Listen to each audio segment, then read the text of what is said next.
2,74 milliards, c'est l'investissement consenti par l'État pour doter l'hôpital d'Al Djam d'un service d'imagerie médicale au top. Une IRM et un scanner haut de gamme ont été inaugurés par le ministre de la Santé. Auparavant, il avait reçu le professeur Didier Raoult de Marseille, Oumar Diaw.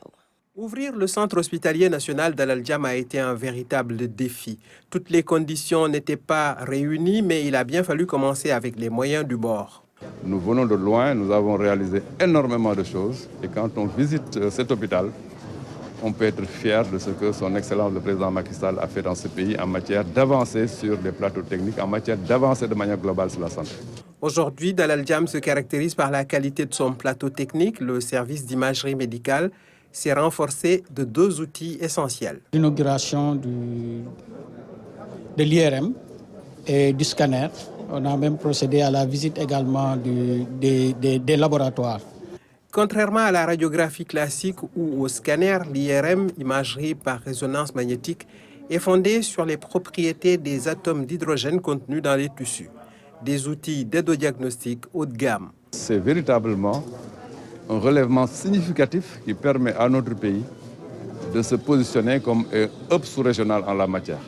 En visitant les laboratoires, on est frappé par la qualité des équipements et l'ardeur des personnels. Au détour d'une explication, on est saisi par ce que l'on peut faire par ici. Des inséminations intra-utérines, eh bien, nous sommes capables de le faire ici depuis le mois d'octobre. Les perspectives relèvent l'horizon des soins à Al Djam avec 2 projets majeurs. Centre de greffe de moelle osseuse et de procréation médicalement assistée pour aider un certain nombre de Sénégalais à bénéficier de ce type de traitement qui n'était pas encore disponible au Sénégal. En attendant, le monde fait encore face à la pandémie Covid-19 et une personnalité scientifique française retrouve sa terre natale. Il y a un très bon conseil scientifique, malheureusement. On n'a pas la même chose en France. Il est meilleur le conseil scientifique ici qu'en France. C'est comme ça. Et donc, du coup, les décisions politiques ici sont beaucoup plus lucides que celles qui ont été prises en France. Une appréciation encourageante pour le Sénégal qui, avec des moyens limités, a su faire face aux vagues d'une pandémie en régression, mais encore présente. La lutte continue.